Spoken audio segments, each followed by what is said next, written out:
네, 안녕하세요. 저는 마인드 강사 표유라입니다. 만나서 반갑습니다. 네, 오늘 여러분들과 가족의 발견 프로그램을 통해 너와 나의 연결고리라는 주제로 여러분들과 함께 할 텐데요. 사실 저도 엄마된 입장에서 자녀와 또는 남편과 항상 소통하고 싶고 또 교류하면서 화목하게 지내고 싶은데 사실 쉽지가 않았습니다. 그래서 오늘 이 시간에는 가족 구성원의 성향을 파악하고 서로 다름을 인정함으로써 무조건적인 수용과 이해보다 상대를 정확하게 알아가며 배려하는 마음을 배워보는 시간을 가져볼 텐데요. 저와 함께 이야기해 보도록 하겠습니다. 네, 오늘 여러분들과 함께 이야기할 주제는 바로 감정과 사실입니다. 네, 여러분께 질문 하나 드릴게요. 은행에 가서 은행원이 기분이 좋은 날은 이자를 많이 주고 또 기분이 좋지 않은 날은 이자를 적게 주나요? 네, 당연히 아니죠. 자신의 기분과 상관없이 일을 합니다. 우리가 직장 생활을 할 때 보통 어떤 자신의 감정보다는 사실에 근거해서 이성적인 판단을 통해 일을 할 때가 훨씬 많습니다.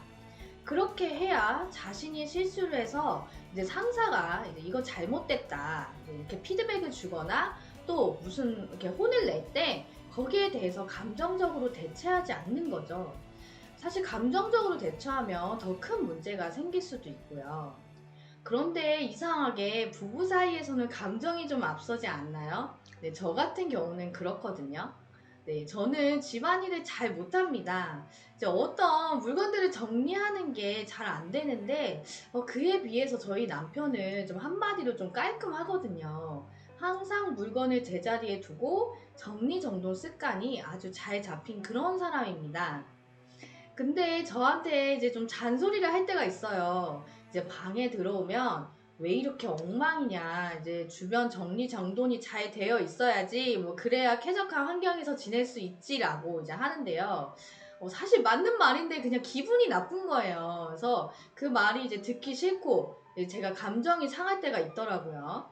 그러면서 이제 드는 마음이 저 사람이 괜히 꼬투리 잡을 게 없으니까 왜 말투가 그런 식이야. 이제 그런 마음이 들고 이제 알겠다고 하면서 좀 제가 감정적으로 대처할 때가 있는데 참 이상하게 만약에 직장이었으면 그렇게 생각을 안 했을 건데 가정에서 혹은 부부 사이에서는 감정적으로 행동할 때가 참 많습니다.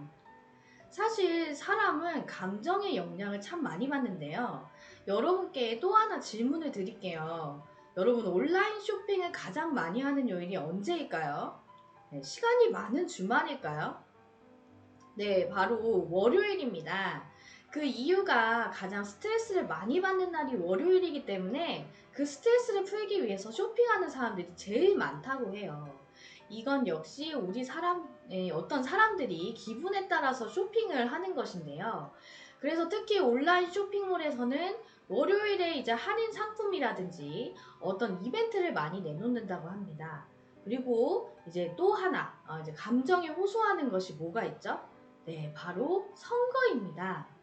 많은 사람들이 정책을 꼼꼼히 따져보고 또 내 후보를 뽑는 것이 아니라 이제 어떤 느낌이 드는 거죠. 저 사람은 좀 괜찮은 것 같다. 저 사람은 좀 이미지가 안 좋다. 이렇게 자신이 감정이나 느낌에 많은 영향을 받기 때문에 후보들이 이미지 메이킹을 굉장히 중요하게 생각하고 또 선거철마다 이제 거리에 나가서 악수를 하고 막 눈물을 흘리면서 감정을 많이 호소합니다. 네. 그리고 또 이런 감정을 이용하는 것이 있는데요. 바로 광고입니다. 특히 이제 주류 광고 같은 경우에는 이제 맥주가 있는데요. 이제 광고 보시면 굉장히 즐거운 분위기, 그리고 다 같이 맥주를 마시고 막 시원한 장소에서 즐겁고 또 신나게 이야기하고 노는 장면이 많이 나오잖아요. 그리고 소주 광고 같은 경우는 어떤 이제 청순 가련한 느낌의 유명한 여자 연예인이 나와서 이제 소주 이제 한 잔 하면서 이제 "어때요?" 라고 이제 물어보죠. 네, 그러면 이제 저는 그렇진 않지만 네, 맑고 깨끗한 느낌을 줍니다. 이렇듯 이제 술을 마시면 광고를 보면서 이제 술을 마시면 기분이 좋을 것 같고 또 술을 마시면 어떻게 저런 청초한 느낌을 줄 것 같은 것 같지만 사실 실제로는 어떻죠? 네, 술을 많이 마시면 길거리에서 주사 부리는 사람, 막 오바이트 나오고, 또 더 나아가서는 막 알코올 중독되고, 어떤 경우는 막 음주운전을 해서 이런 나쁜 행동을 하게 하는 위험 요소를 가지고 있지만, 사람들이 어떤 기분이나 감정이나 느낌에 자극을 줄 수 있는 그런 광고들이 굉장히 많습니다. 이렇듯 사람들은 감정에 영향을 많이 받고 있는데요. 네, 여러분도 아시다시피 감정의 영향을 많이 받으면 문제가 생기게 됩니다. 여기 어머님도 혹시 산후 우울증 겪어보셨나요? 네, 저도 처음으로 출산했을 때 산후 우울증을 겪었는데 정말 너무 힘들더라고요. 사실 저는 원래 성격이 되게 쾌활하고 밝고 긍정적인데 아이를 낳고 나서 여자가 왜 산후 우울증에 걸리는지 알겠다 싶더라고요. 이제 그 이유가 이제 첫 번째 이제 아이를 위해서 그러니까 24시간을 보내야 하는 거죠. 좀 이렇게 신생아 때는 정말 이제 자주 먹잖아요, 이 모유를. 그래서 1시간, 2시간 만에 막 먹이고 또 그다음에 이제 기저귀를 가는데 막 하루에 한 10번 이상은 가는 것 같아요. 기저귀 갈고 먹이고 재우고 또 제가 이제 밥 먹으려고 하면 또 왜 그렇게 우는지 너무 힘들고 아팠습니다. 결정적으로 이제 남편은 또 회사에 가야 되니까 혼자서만 아이와 보내는 시간이 너무 많은 거예요. 근데 그러다 보니까 제 삶은 없어지고 더 점점 암울해지는 거죠. 그리고 이제 사회생활을 못하다 보니까 어떤 이제 생각이 이제 고립되고 하루 종일 아이만 쳐다보고 있다 보니까 금방 우울감에 빠지게 됐습니다. 그래서 정말 산후 우울증이 왜 걸리는지 공감이 가더라고요. 그때 제가 이제 너무 힘들어서 저희 이제 좀 은사님께 전화를 걸었습니다. 전화해서 선생님 정말 쉽지 않네요. 아이 키우는 거 이렇게 힘든 줄 몰랐어요. 이랬더니 저희 선생님이 하신 말씀이 야 원래 그런 거야. 근데 엄마는 아기를 낳을 때 이미 아기를 키울 수 있는 힘도 가지고 태어나. 여자는 약하지만 엄마는 강하다. 이렇게 이야기를 해주시는 거예요. 사실 이 얘기 정말 많이 들어봤잖아요. 굉장히 평범한 말이었지만 그 말이 그대로 들어오는 거예요. 그렇구나. 내가 이 아이를 키울 수 있구나. 그리고 이제 그분이 저에게 이제 해주신 말이 엄마이기 때문에 못하는 거 아니야. 엄마이기 때문에 더 많은 일들을 할 수 있어. 이제 그 말씀을 해주셨는데, 그래. 내가 이제 결혼하기 전에는 그냥 나만을 위해서 살았지만, 결혼하고 난 후에는 아내로서 또 아이를 낳고 나서는 엄마로서의 역할을 하면서 내가 더 많은 일을 할 수 있고 생각의 폭이 더 넓어질 수 있구나 라는 것을 알게 되었습니다. 그리고 나서는 물론 이제 그 뒤로 육아가 쉽진 않았지만 100일이 지나니까 조금 나아지고 또 6개월 있으니까 조금 더 나아지고 1년이 지나고 2년이 지나고 그렇게 크니까 이제는 더 이상 저의 손이 안 가도 되고 지금처럼 또 여러분 앞에 강연을 할 수 있는 시간도 주어지게 되더라고요.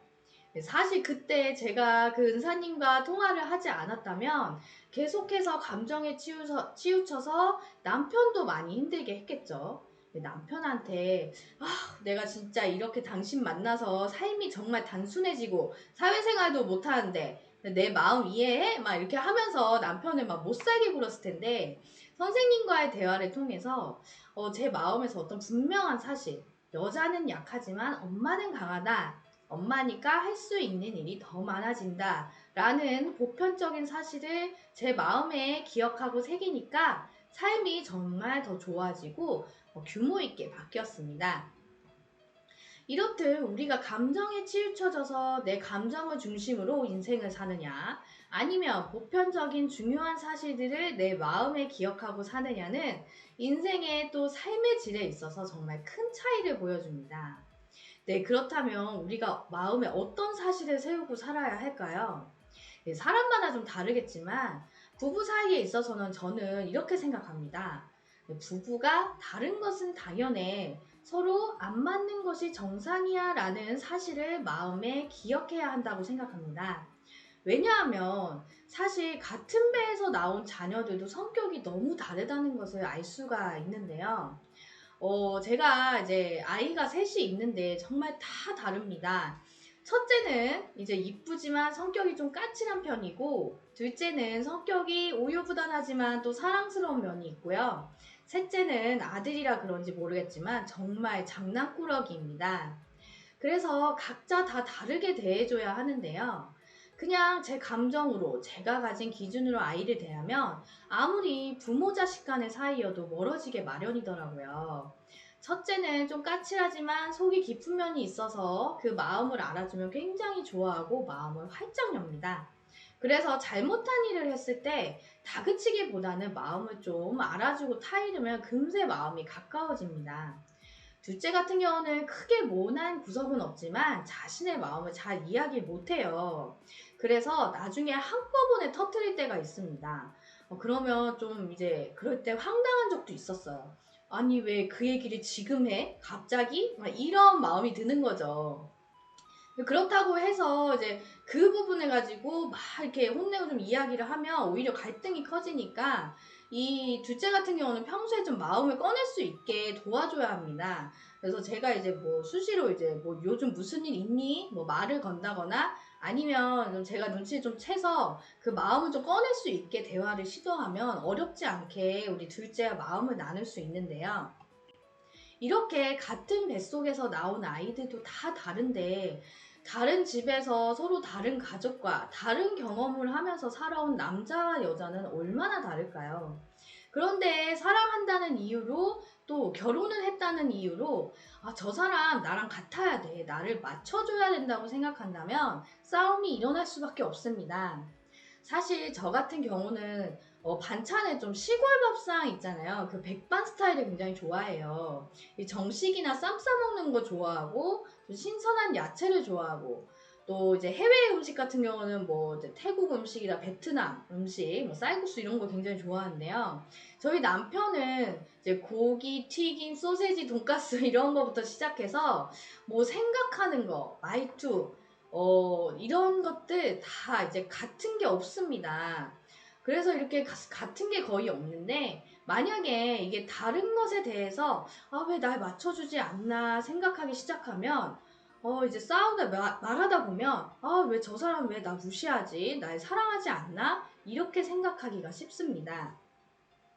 그러다 보면 이제 싸움이 오가는데, 제가 이제 이런 얘기를 한번 들은 적이 있어요. 한 부부가 이제 이제 이혼 상담을 하러 상담실에 찾아왔는데, 이 아내는 남편을 향해서, 남편이 나를 너무 이제 심하게 대해요라고 얘기하는 거예요.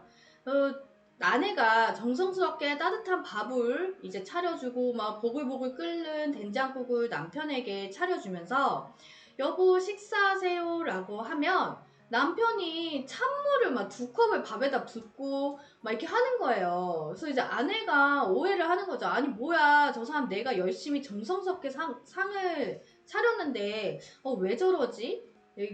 이제 그런 생각이 드니까 이 아내가 이제 이렇게 그렇게 얘기를 했어요. 그래서 상담사 분이 남편분한테 물어봤어요. 남편분 왜 그러셨어요? 물어봤더니 남편이 저는 뜨거운 밥이 너무 싫어요. 전 찬밥이 좋아요. 라고 얘기하는 거예요. 그러면서 내가 아무리 이렇게 아내한테 말해도 말을 안 들어요. 아내는 왜 찬밥을 막 먹어? 남편 왜 찬밥을 먹죠? 따뜻한 밥 먹어야지 하면서 계속 뜨거운 밥을 줬던 거죠. 사실 둘은 서로를 무시하거나 서로를 이제 싫어하는 게 아니라 원래 달랐던 거죠. 근데 중요한 거는 다르다는 거를 인정해야 합니다. 다른 데서 시작하고 살면서 조금씩 조금씩 맞춰가야 합니다. 어느 한 나이가 많은 어르신께 만약에 다시 젊은 시절로 돌아간다면 지금의 배우자와 결혼하시겠습니까? 라고 질문했더니 하겠다고 하시는 거예요. 그러면 그만큼 이렇게 아내분을 사랑하시냐라고 물어보니 아니 내가 70년을 이 사람이랑 맞춰서 살았는데 다른 사람이랑 삶을 또 맞춰야 되냐. 이게 이 사람이랑 살아가는 내 또 하나의 이제 사랑하는 방식이라고 하는 거예요. 그것처럼 출발선이 다른 데서 시작했기 때문에 다르다는 것을 마음에 기억하고 인정한다면 그 부분은 내가 좀 양보할게. 저녁 식사에 대해서는 여보 내가 양보할게요. 근데 여보 뭐 늦게 올 때는 전화를 꼭 해주세요. 뭐 이거는 꼭 지켜주세요 하면서 서로 양보할 거. 또 어떤 거는 좀 포기하기도 하고 이렇게 의견을 합치면서 사는 것이 굉장히 중요합니다. 그래서 이런 것들이 다 정해지면서 하나하나 갈등들을 조절해 나갈 수 있습니다. 네, 그런 감정으로 인해서 서로의 마음에 상처를 내는 일은 거의 없어지겠죠? 네, 그리고 두 번째로 우리 아이들, 자녀들의 마음에 꼭 새겨야 할 사실은 무엇일까요? 네, 부모님은 날 사랑하셔. 그리고 선생님은 내가 잘 되길 바라는 그런 분이야. 라는 것을 마음에 품을 수 있게 우리 소중한 자녀들에게 또 부모님께서 어른들이 정확하게 이야기를 해주어야 합니다. 저희 좀 셋째 이야기를 할게요. 저희 셋째들 7살입니다. 위에 누나들이 이제 중학생이라서 이제 막둥이로 귀여움을 많이 받으면서 자라고 있는데요. 때로는 저희 막내가 그 사실을 모를 때가 있어요. 그래서 자신이 귀엽고 이쁜 행동을 하면 엄마 아빠가 이뻐한다고 생각하고 또 잘못해서 혼이 나면 저희가 이제 자기를 미워한다고 생각해요. 그럴 때 참 안타까운데요. 한 번은 저희 이제 아들이 누나들이랑 놀다가 장난이 심해져서 누나들을 심하게 때린 적이 있어요. 얼마나 아파하던지 그 큰 누나들이 눈물을 찔끔하더라고요. 그리고 바로 이제 그 자리에서 누나들이 이제 동생을 좀 혼을 냈습니다. 그러면 안 된다. 그리고 다른 사람은 아프게 했으면 미안하다고 사과해야지. 왜 너는 네 옳은가 변명을 막 내세우냐 막 등등 훈육을 했는데요. 그게 듣기 싫었는지 저한테 와서 이제 자기 억울한 부분을 이야기하면서 누나들이 자기를 막 혼낸다고만 하더라고요. 사실 근데 제가 그 장면을 처음부터 끝까지 다 보고 있었거든요. 그래서 제가 저희 막내한테 너 그러면 안 돼. 누나들한테 사과해. 라고 얘기했더니 그 자리에서 바로 드러누워서 뻥뻥 울고 떼를 쓰고 막 짜증을 내고 소리를 지르더라고요. 나중에 이제 잘 타일러서 이야기 들어보니까 이제 제가 이제 그 자기 편이 돼서 누나를 막 혼내기를 바라는 마음이 있었더라고요. 근데 이런 경험 다들 한 번씩 있으신가요? 네, 하지만 제가 아들 편을 들을 수 없었던 건 이런 일을 한두 번 용납하면 억울한 일이 있을 때마다 저에게 와서 일르게 될 거고 또 그렇게 되면 자신의 잘못에 대한 책임감도 없어지고 또 마음이 약해져서 결국 누구와도 어울릴 수가 없는 아이가 될 것이라는 겁니다. 저는 엄마로서 우리 아이가 책임감도 강하고 또 자신의 잘못을 인정할 수 있는 아이로 자랄 수 있기를 바라는 누구보다도 사랑하는 마음에서 그렇게 단호하게 이야기를 한 것이죠. 그래서 어리지만 저희 아들한테도 좀 차근차근 이야기를 해줬어요. 엄마는 널 사랑하기 때문에 이렇게 쓴소리도 해야 돼. 엄마가 너한테 이쁘다고 사탕이나 초콜릿만 주면 어떻게 돼? 이가 다 썩겠지? 그럼 엄마는 너한테 도움이 되는 사람이야? 아니야? 우리 은수가 건강하게 자랄 수 있도록 먹기 싫어도 야채를 먹여야 하고 또 아플 땐 쓴약도 먹여줘야 돼. 이 마음도 마찬가지야 라고 이야기를 해주었습니다. 물론 아직 어려서 다 이해하진 못했지만 그래도 제가 자기를 미워하지는 않는다고 생각하더라고요. 저도 이제 그 이후로 좀 저희 막내가 좀 불안하지 않게 수시로 이제 사랑한다고 말을 합니다. 보면 이제 우리 아이가 엄마는 세상에서 나를 가장 사랑하시는 분이야 라는 것을 정확히 기억하지 않기 때문에 이런 일이 있었던 거죠. 마음에 이 사실이 뿌리 내리고 있지 않기 때문에 어떤 작은 불만이 생겼을 때 부모님을 향해서 원망하고 짜증스러운 마음을 그대로 표출하는 것입니다. 그런 사실이 세워지지 않으면 부모님이나 선생님이 어떤 충고나 이렇게 조언을 했을 때 그 소리가 잔소리로 들리는 것이죠. 이 아이가 그 사실을 세우지 않으면 나중에 학교에 가서도 선생님이 만약에 너 이거 잘못됐어 고쳐야 돼 라고 이야기하시면 뭔데 저래 왜 이렇게 잔소리야 이런 생각을 하는 학생이 될 수도 있습니다. 하지만 우리 선생님들이 또 어른들이 우리 아이가 정말 잘못되길 바라는 것일까요? 전혀 그렇지 않죠. 잘 되고 행복해지길 바라는 것입니다. 그것을 정확하게 안다면 우리 선생님이나 부모님들이 하는 이야기가 그냥 잔소리가 아니고 그리고 또 자기를 간섭하는 이야기가 아니라 어른들이 또 선생님이 나를 위해서 진심으로 충고해 주시는구나. 내가 한번 들어봐야 되겠다라는 마음이 생기는데요. 물론 때로는 부모님이랑 선생님이 하시는 말씀이 짜증스럽게 들릴 때도 있고 또 지겹게 또 이렇게 들릴 때도 있지만 마음에서 이 보편적인 사실이 제대로 자란 아이들은 그냥 일차적으로 짜증을 내고 끝내는 것이 아니라 또 다시 생각하고 내가 잘못했구나.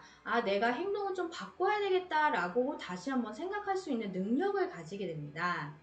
네, 이처럼 우리 남편, 아내, 우리 아이의 성향을 파악하고 있는 그대로 인정하고 또 내 마음에 그 보편적 사실을 세우고 믿는다면 감정에 이끌려 삶의 문제를 일으키는 일은 없을 것이라고 생각합니다.